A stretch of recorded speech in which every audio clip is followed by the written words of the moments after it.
नमस्कार. श्री स्वामी समर्थ. पहिल्यांदी तुम्हाला वाढदिवसाच्या खूप खूप शुभेच्छा.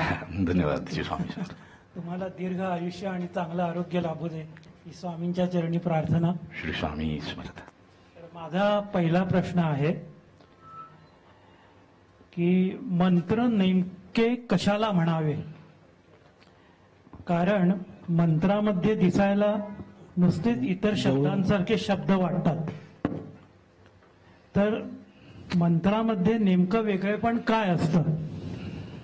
आणि ह्यालाच उपप्रश्न असा आहे की कोणत्याही नामजपातील नाम आणि मंत्र यामध्ये नेमका फरक काय. बर. श्री स्वामी समर्थ. मी प्रश्न पुन्हा एकदा सगळ्यांसाठी सांगते आहे. पादेकाकांनी प्रश्न उपस्थित केलेला आहे, मंत्र नेमकं कशाला म्हणावेत. कारण मंत्रामध्ये दिसायला नुसतेच इतर शब्दांसारखे शब्द वाटतात, तर मंत्रामध्ये नेमके वेगळेपणा काय असतं यालाच उपप्रश्न त्यांनी उपस्थित केला आहे. म्हणजे कोणत्याही नामजपातील नाम आणि मंत्र यामध्ये नेमका फरक काय. श्री स्वामी समर्थ. आपण सर्वांना धन्यवाद. स्वामी आपल्या सर्वांवर त्यांची पूर्ण कृपादृष्टी करो आणि आपणा सर्वांचं जीवन आनंददायी, सुख समृद्धीचं आणि उत्तम आरोग्य देणारं असं हो, अशी श्री स्वामी समर्थ चरणी प्रार्थना करतो. पादेसाहेबांनी प्रश्न विचारलाय, मंत्र नेमकं कशाला म्हणावं. खर तर मंत्र जर आपण पाहिला कुठलाही, तर तो तसा एक अक्षर समूह असतो, शब्द समूह असतो. मात्र प्रत्येक अक्षर समूह किंवा शब्द समूह हा काही मंत्र होत नाही. हा काही मंत्र होत नाही. आपण व्यावहारिक भाषा जी असते आपली, ज्याला सांकेतिक भाषा म्हणतात, म्हणजे माणसं ज्याचा वापर करून व्यवहार करतात त्याला सांकेतिक भाषा म्हणतात. आणि पशुपक्षी जे उच्चारण करतात त्याला ध्वनी म्हणतात. आणि वेदमंत्र जे आहेत, वेदमंत्र, वेदमंत्राच्या उच्चाराला सुद्धा ध्वनीच म्हणतात. अत्यंत महत्वाची गोष्ट आहे. म्हणजे ते नैसर्गिक आहे. आता प्रश्न असा आहे की मंत्र म्हणजे काय. मंत्र या धातूचा अर्थ गूढ परिभाषण असा आहे. मंत्र येते म्हणजे गूढ मिळवतो. म्हणजे एखाद्या कोणत्याही कार्यासाठी आपण कोणत्याही दैवताचं निमंत्रण म्हणजे आवाहन करतो, त्याला सुद्धा मंत्रच म्हणतात. मात्र मंत्राचं मनन केल्यानंतर काय होतं, असं म्हटलं आहे की मंत्राचं उच्चारण किंवा मनन केलं तर जगातील सर्व ज्ञान प्राप्त होतं. अर्थात जीव ब्रह्म ब्रह्मांड यांचं जे ऐक्य आहे त्या ऐक्याचं ज्ञान प्राप्त होतं. एवढं सामर्थ्य मंत्रामध्ये आहे. एवढं सामर्थ्य मंत्रामध्ये आहे. म्हणजे अगदीच त्याचं मनन केलं तर संसार पाशापासून, बंधनापासून प्राप्त झालेली जी जीवदशा आहे त्या जीवदशेची मुक्ती सुद्धा सिद्ध होते. एवढं सामर्थ्य मंत्रामध्ये. अगदीच नाही तर चारी पुरुषार्थ सिद्ध होतात. पण हे कसं होतं बाबा. हे मंत्र म्हणजे नक्की काय आहे, कशा प्रकारे निर्माण केले आपल्या ऋषीमुनींनी. मी बोलतो तो वैदिक मंत्राबद्दल बोलतोय. अलीकडे तसे मंत्र बरेच लोक तयार करतात. शब्दसमूह, अक्षरसमूह एकत्र करून काही लोक मंत्र तयार करत असतात. मी त्याबद्दल बोलत नाही. वैदिक मंत्र जे आहेत ते ज्या द्रष्ट्या ऋषीमुनींनी तयार केले त्यावेळेला त्यांनी आपल्या शरीरामध्ये जी षटचक्र आहेत त्यातील अनाहत, विशुद्ध आणि आज्ञाचक्र यामध्ये निरंतरपणे ध्वनी होत असतो. या तीन चक्रांमध्ये प्रामुख्याने निरंतरपणे ध्वनी होत असतो. आणि या ध्वनीची सांगड घालून या ध्वनीची सांगड घालून जो मंत्र तयार केला जातो त्यामध्ये ऱ्हस्व दीर्घ वगैरे जे स्वर आहेत त्या स्वरांची निर्मिती केली जाते आणि म्हणून हा मंत्र जो आहे तो थेट आपल्या चक्रांशी संबंधित आहे आणि त्यामुळे मंत्राचा जप केला तर निश्चितपणे आपल्या शरीरामध्ये विद्युत शक्ती जी आहे त्यामध्ये वाढ होते, म्हणजेच अधिक प्रमाणात विद्युत शक्ती निर्मिती होते त्यामध्ये. आणि म्हणून मंत्र आणि इतर शब्दसमूह यांच्यामध्ये निश्चितपणे फरक आहे. इतर शब्दसमूहांचा वापर करून आपण फार तर प्रापंचिक किंवा आध्यात्मिक चर्चा करू शकतो, एकमेकापासून आपण विचारांचं आदान प्रदान होतं. मात्र मंत्र हा जो विषय आहे तो आपल्याला एका विशिष्ट अशा अवस्थेमध्ये घेऊन जाऊ शकतो, एवढं त्याच्यामध्ये सामर्थ्य असतं. त्यामुळे मंत्र म्हणजे काय तर जो मला माझं इप्सित किंवा माझं मनोरथ सिद्ध करण्यासाठी सहाय्यवत होऊ शकतो. मी एखाद्या दैवताचं, माझ्या आराध्य दैवताच्या मंत्राचा उच्चार केला, पठण केलं, त्याचा जप केला तर त्या मंत्रामध्ये एवढं सामर्थ्य असतं की त्या माझं आराध्य दैवत निश्चितपणे मला सहाय्यभूत होतं. होय, निश्चितपणे होतं. आणि म्हणून वैदिक मंत्र जे आहेत त्यामध्ये निश्चितपणे सामर्थ्य आहे. आणि शेवटी कसं आहे की त्या सामर्थ्याचा आपण अनुभव करायचा आहे. हे अशासाठी सांगतो आपल्याला की फार वर्षांपूर्वी जेव्हा माझ्याकडे सुद्धा म्हणणं नाही, माझ्याकडे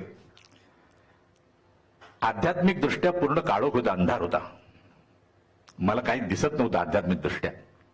तेव्हा मलाही असं वाटायचं तर हे मंत्र वगैरे यांचा जप करून काय होणार आहे, काय होणार आहे याने, कसं काय दैवत प्रसन्न होणार, काय होणार आहे त्याने. आणि म्हणून मी काय केलं, स्वामी समर्थ स्वामींच्या साक्षीने सांगतोय, मी काय केलं, मी एक असा मंत्र निवडला आणि त्या मंत्राची सिद्धी सांगितली होती. ह्या मंत्राचं पठण केलं तर हे सिद्ध होतं. आणि मला ते वाटत होतं की ते अशक्य आहे. आणि मग ते अशक्य आहे त्याचीच निवड केली आणि मी रात्र त्या मंत्राचं पठण करू लागलो, जप करतोय रात्र. माझं संपूर्ण कुटुंब झोपलेलं असायचं, मी बसलेला असायचो, त्यांना माहित नाही. मात्र मी कशासाठी करत होतो, ते काहीतरी प्राप्त करण्यासाठी नाही, तर त्या मंत्रामध्ये ताकद आहे, सामर्थ्य आहे किंवा नाही, म्हणजे थोडक्यात त्या मंत्राची परीक्षा घेण्यासाठी मी करत होतो. आणि झालं असं, काही दिवस गेले, महिने गेले, आणि जी गोष्ट मला वाटत होतं की ही केवळ अशक्य आहे माझ्यासाठी, ती गोष्ट एवढ्या सहजपणे शक्य झाली की मी त्या मंत्र जपाची परीक्षा घेतल्याने ती गोष्ट सिद्ध होऊन माझ्यावर बुमरॅंग झाली. सत्य सांगतो आपल्याला. म्हणून आपण काय करावं, या ज्या आपल्या ऋषीमुनींनी सांगितलेल्या ज्या गोष्टी आहेत, काही गोष्टी आपल्याला पटणार नाहीत, कारण ते पटवून घेण्या एवढी आपली तयारी नसते. महत्वाची गोष्ट आहे आपली तयारी. माझ्याही तसंच होतं त्यावेळेला. म्हणजे काय नाही, या मंत्राने काय होणार आहे. म्हणून आपण काय करावं की मंत्रांची परीक्षा घ्यायला जायची नाही, आपण त्याचा अनुभव करावा. आणि भारतीय तत्वज्ञान जे आहे ना, भारतीय तत्वज्ञान, त्याचं सौंदर्य कशात आहे तर त्यामध्ये नुसत्याच गप्पा टप्पा नाहीत, नुसत्याच गप्पा नाहीत, नुसत्या चर्चा नाहीत. तशा चर्चा आपल्याला पाश्चात्य देशामध्ये पाहायला मिळतात. लक्षात घ्या, ते स्वतःला विद्वान समजतात आणि प्रत्येक गोष्टीकडे स्वतःच्या दृष्टिकोनाने पाहायचं. मी माझ्या दृष्टिकोनाने पाहणार, तर मग कसं कळणार तुला बाबा. तू तुझ्या दृष्टिकोनातून पाहायला गेलास तर तुला कळणारच नाही. विहिरीत जोपर्यंत तू उतरणार नाहीस तोपर्यंत त्या विहिरीची खोली तुला कळणार नाही. वरून तू फक्त अंदाज बांधू शकतोस. एखाद्या वेळेस अंदाज खरा ठरतो, नेहमी नाही. मग विहिरीची खोली जाणून घ्यायची असते, खोलीत उतरायला लागतं विहिरीमध्ये. तसंच आहे, एखाद्या माणूस म्हणाला की मला तुम्हाला जाणून घ्यायचंय, तर मला प्रश्न विचारले तर मी उत्तर देईन, पण त्या उत्तराने मला तुला जाणून घेता येणार नाही किंवा माझ्या अवतीभोवती फिरून पण जाणून घेता येणार नाही.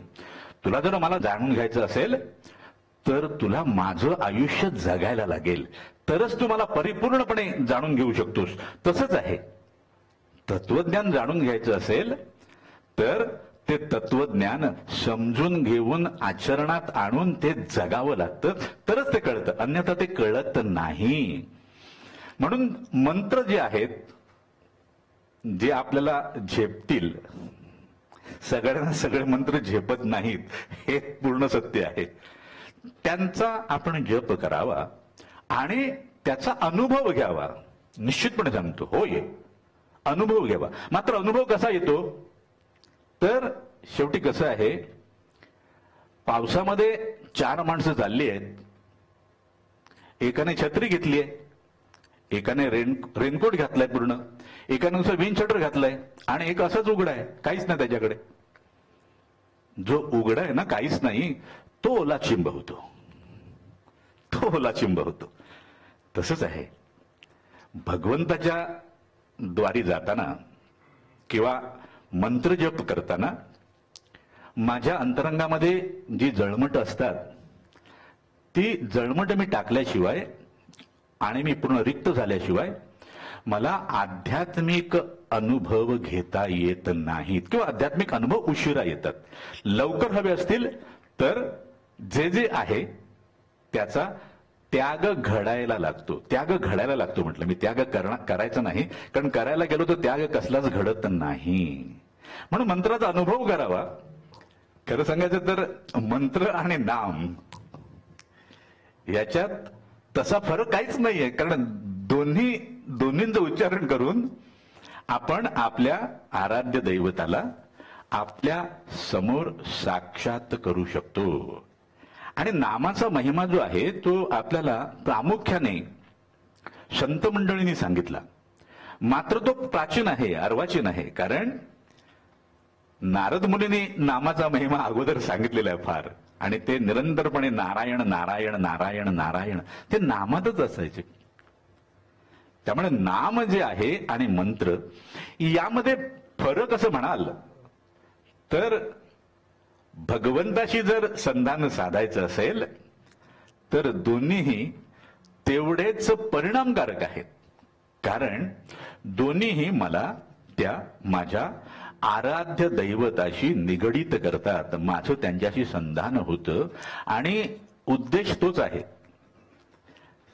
खरं मंत्रांचा उद्देश परब्रह्म प्राप्तीच आहे. परब्रह्म प्राप्ती होताना जसे आपण गावखडीवरून अक्कलकोटला निघतो पदयात्रेत, मध्ये मध्ये ठिकाणं लागतात ना बाबा, तसं आहे, तसं आहे. म्हणजे मला हे पाहिजे, मला ते पाहिजे, मला ते पाहिजे, असं करता करता करता करता आपण, म्हणजे इथे नाश्ता केला, तिथे चहापान केलं, तिथे महाप्रसाद घेतला, असं करता करता आपण अक्कलकोटला पोहोचतो.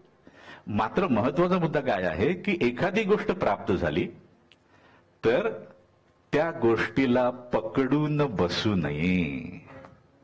स्वामींनी पदयात्रेच्या दरम्यान सुरुवातीला मला जे सांगितलं ते आपल्याला सांगतो. स्वामींनी मला अत्यंत मौलिक गोष्ट सांगितली होती, ती म्हणजे, अरे पदयात्रेच्या दरम्यान जर कुणी तुझा सत्कार केला तर त्या सत्कारामध्ये अडकून राहू नकोस, तुझं नुकसान आहे. आणि कोणी तुझ्याशी भांडायला आला तर त्याच्याशी भांडतही राहू नकोस, कारण त्याच्यात सुद्धा तुझं नुकसान आहे.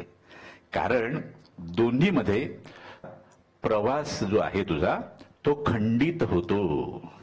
म्हणून इकडेही जायचं नाही, तिकडेही जायचं नाही. आपण आपल्या मार्गाने जर क्रमण करत राहिलो तर निश्चितपणे भगवत प्राप्ती होते. पादेसाहेबांनी मला मागे एक प्रश्न विचारला होता, भगवंत साक्षात किंवा आपल्याला भगवंताचं दर्शन होतं, भगवंत साक्षात होतं म्हणजे भगवंत तिथे प्रगट होतो का? भगवंत प्रगट होतो का? भगवंत प्रगट होत नाही. आपल्याला सांगतो, भगवंत सर्वव्यापी आहे. भगवंत सर्वव्यापी आहे. म्हणजे तसं गावखेडीला जर आपण एखाद्या रात्री आलात आणि लाईट गेलेला आहे, आपण मठात गेलात, रात्र काढली, सकाळी आपण अरे हे नारळाचं झाड रात्री नव्हतं. होतं बाबा, नारळाचं झाड रात्री होतं, पण अंधार असल्यामुळे तुला ते दृश्य झालं नाही. तसाच भगवंत जो आहे तो सर्वव्यापी आहे. केवळ माझ्या ठाई अज्ञानाचा जो अंधकार आहे त्यामुळे तो मला दृश्य होत नाही. जेव्हा माझ्या ठाई असलेला अज्ञानाचा अंधकार नष्ट होतो, माझं चित्त जे आहे ते निर्मल आणि शुद्ध होतं, मी जिथे जिथे पाहीन तिथे तिथे मला भगवंत दृश्य होतो. कारण तो तिथेच असतो. कारण तो तिथेच असतो. त्याला शोधायला मला कुठे जाण्याची आवश्यकता लागत नाही. फक्त मला तो का दिसत नाही, तर माझ्या ठाई अज्ञानाचा अंधकार आहे. पुढे काय म्हणाले पादेसाहेब? मंत्र आणि नाम आणि मंत्र यामध्ये नेमका फरक काय आहे? नेमका फरक काय सांगताच येणार नाही. कसं असतं, ते सूक्ष्म फरक असतात, कळलं ना? मात्र साधक किंवा भक्त जो आहे, शिष्य जो आहे, त्याने खरं तर हे भेदाभेद शोधत बसायचेच नसतात. वेळ वाया घालवतो. मी कुठल्या तरी माझं चित्त जे आहे ते अनावश्यक गोष्टींमध्ये मी लावून बसतो. त्याच्याऐवजी मी भगवंताच्या ठाई जर माझं चित्त ठेवण्याचा प्रयत्न केला तर निश्चितपणे भगवंताची भेट घडण्याची दाट शक्यता निर्माण होते. म्हणजे दाट शक्यता निर्माण होते. कारण भगवंत भेटणार किंवा नाही हे त्या भक्तावर किंवा त्या साधकावर, त्या शिष्यावर अवलंबून असतं.